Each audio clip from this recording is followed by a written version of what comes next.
Kembali lagi teman-teman di spin-off JoJo Bizarre Adventure Crazy Diamond Demonic Heartbreak. Satu hari yang lalu, Chapter 2 ini dirilis dan sepertinya kalian ini sangat penasaran dengan cerita yang satu ini. Begitu juga dengan saya, tapi teman-teman bagi kalian yang belum nonton Chapter 1-nya, bisa langsung cek dulu aja di YouTube saya atau kalian mau scroll juga nggak apa-apa. Tapi bagi kalian yang mau langsung ke sini, saya akan recap sebentar mengenai cerita ini. Cerita dimulai pada tahun 1999, 10 tahun setelah kematian dari Dio. Whole Horse juga Maria dan yang lainnya ini sudah hidup bebas di Kairo. Whole Horse mendapatkan sebuah misi untuk menemukan burung beo dari seorang nenek. Whole Horse meminta bantuan kepada Maria, dan kebetulan ia bertemu Boingo. Whole Horse membawa paksa Boingo untuk ke Morio karena Todd, stand dari Boingo ini mendapatkan sebuah petunjuk burung beo itu ada di sana. Tetapi ketika Whole Horse sampai di Morio, ia terpisah dengan Boingo dan juga Todd. Ia berpapasan dengan Ryoko Kakyoin, di mana dia adalah sepupu dari Noriaki Kakyoin, dan akhirnya bertemu dengan Josuke. Sekarang dengan Whole Horse ini bertemu dengan Josuke, apa yang akan terjadi selanjutnya?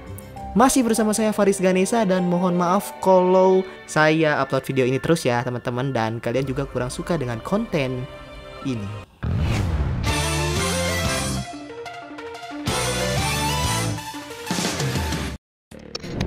Ketika Whole Horse bertemu dengan Josuke, satu hal yang ia pikirkan terlebih dahulu sebelum menembak. Josuke ini baru saja memukul sebuah mobil yang besar menggunakan stand-nya, dan kelihatannya itu memang sengaja. Apakah ia ini adalah teman atau musuh? Terlontarlah sebuah pertanyaan dari mulut Josuke yang bilang sebenarnya kamu ini siapa kepada Whole Horse. Whole Horse juga bingung dengan apa yang Josuke ini katakan, dan gak sengaja ia menyinggung soal rambut Josuke. Hal itu membuat Josuke ini naik pitam. Ketika hal tersebut terjadi, ada seorang bapak-bapak yang merupakan supir dari mobil yang Josuke pukul itu melayang menuju mereka. Dengan kesalnya, Josuke memukul bapak itu dengan kencang lalu mencengkramnya. Kalau kita lihat lagi, ketika bapak ini melayang, matanya itu aneh dan seakan ada sesuatu di dalamnya. Bapak-bapak ini sangat mirip dengan NYPD Blue, sebuah stand yang berasal dari novel George Joestar. Josuke segera menyembuhkan bapak ini agar tidak membuat sebuah insiden yang nantinya akan merepotkan dirinya. Sedangkan Whole Horse ini bingung dengan keadaan mobil yang dipukul oleh Josuke.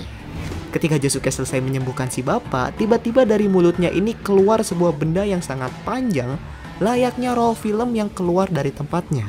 Tidak hanya bapak itu saja yang Josuke pulihkan, melainkan mobil, orang-orang yang tertabrak sampai jalan yang hancur pun ia kembalikan ke keadaan semula. Melihat semua hal ini saja sudah membuat Whole Horse ini merinding. Ia memutuskan untuk segera pergi karena instingnya ini berkata bahwa ia, jika melawan Josuke, sudah pasti akan kalah telak. Whole Horse mengkhawatirkan tentang apa yang terjadi kepada bapak-bapak yang tadi hendak menabraknya. Ia berpikir bahwa itu adalah serangan dari sebuah stand, dan mungkin saja itu stand remote control. Dan hal yang ia dengar dari suara itu adalah suara dari Dio, yang membuat situasi ini jadi lebih rumit lagi. Di belakang Whole Horse sudah ada Josuke yang lagi bersantai melihat Whole Horse ini sendiri yang sedang berlari. Josuke bercerita bahwa tadi itu ia segera pergi dari tempat kejadian karena takutnya kerabatnya ini akan datang ke tempat itu. Ini membuktikan bahwa alur cerita spin-off ini terjadi ketika Diamond is Unbreakable itu sedang berlangsung. Dan tentunya kerabatnya ini merujuk kepada Jotaro. Selama ini ternyata Whole Horse tidak lari, melainkan ia itu diam di tempat karena aspal yang ia injak ini berubah oleh Josuke menggunakan Crazy Diamond.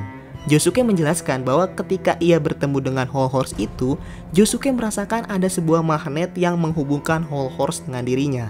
Di situ mereka berkenalan satu sama lain, sedangkan dari jauh ada seekor burung beo yang menyaksikan mereka. Burung beo ini mengeluarkan stand-nya yang memiliki roll tape dengan jumlah yang banyak. Panel itu membuktikan bahwa memang benar yang menyerang Whole Horse ini itu adalah burung beo tersebut, dan berkekuatan menghipnotis orang menggunakan media roll tape yang berisikan suara dari Dio. Beo ini memiliki perawakan hampir sama dengan Pet Shop, tapi ia memiliki sebuah penutup mata. Sedangkan Ryoko ini masih penasaran dengan alasan kematian yang sebenarnya dari sepupunya, yaitu Noriaki Kakyoin.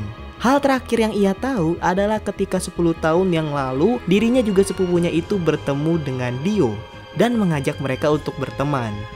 Sepulangnya Ryoko ini dari Jepang, ia mengetahui fakta Noriaki Kakyoin ini hilang tanpa berbicara dengan keluarganya dan ditemukan tewas di Kairo, Mesir. Orang-orang cenderung memberikan alasan bahwa kematian Kakyoin ini sebagai sesuatu yang mereka sendiri itu tidak mengerti. Ia sangat berharap untuk bisa mengetahui kebenaran dari hal tersebut ketika memegang Todd. Dan tiba-tiba gambar muncul dari Todd yang menunjukkan sebuah mobil berada di jalan yang menghalangi orang-orang di sana. Dan berandalan yang berada di mobil tersebut membicarakan bahwa Funggami ini terlalu serakah dalam suatu hal. Funggami yang dimaksud di sini merujuk kepada Funggami Yuyaya, orang yang memiliki stand Highway Star. Sedangkan seorang ibu-ibu menghampiri mereka karena mobilnya itu menghalangi jalan orang-orang yang ingin melintas. Dan sekelompok berandalan ini hendak melemparkan sebuah telepon kepada ibu ini karena kesal. Namun sayangnya itu semua ditepis langsung oleh koper milik Ryoko. Setelah melihat buku milik Todd, Ryoko ini kembali memprovokasi berandalan itu hingga Josuke juga Whole Horse ini datang. Josuke segera memukul mobil mereka menggunakan Crazy Diamond dan mengubah bentuknya menjadi sangkar burung agar mereka tidak bisa kabur. Nah, sangkar ini merujuk kepada chapter pertama di mana burung beo ini diletakkan. Dan tentunya karena mereka sedang mencari burung itu. Semua sesuai dengan prediksi dari Todd. Itu yang Ryoko ini pikirkan, dan semakin lama Ryoko ini bersama dengan Whole Horse juga Josuke, semakin ia menguak kematian dari Kakyoin yang sebenarnya. Dan itulah akhir dari chapter 2 ini. Memang, pertama saya juga sudah curiga dengan beo ini. Dan di komen kemarin juga ada yang berkata bahwa beo ini itu memiliki suara dari Dio, dan memang itu terbukti benar. Tapi yang kita itu nggak tahu, apakah si beo ini hanya bisa menggunakan suara Dio atau bisa menggunakan suara lainnya? Dan apakah Jotaro akan muncul? Karena kita tahu bahwa jika benar Ryoko ini tahu, misteri dari kematian Kakyoin itu akan lebih baik jika tahu dari Jotaro langsung. Tetapi ya kemungkinan Whole Horse yang akan tahu, dan yang ngasih taunya juga bakal Whole Horse. Gimana menurut kalian chapter 2 ini? Apakah ada sesuatu yang kalian temukan juga, atau mungkin yang saya lewatkan? Atau malah kalian kurang suka dengan chapter ini? Komen di bawah ya. Terima kasih sudah menonton video ini, dan maaf bila ada perkataan dari saya yang kurang mengenakan untuk kalian semua. Sampai jumpa lagi. Adios.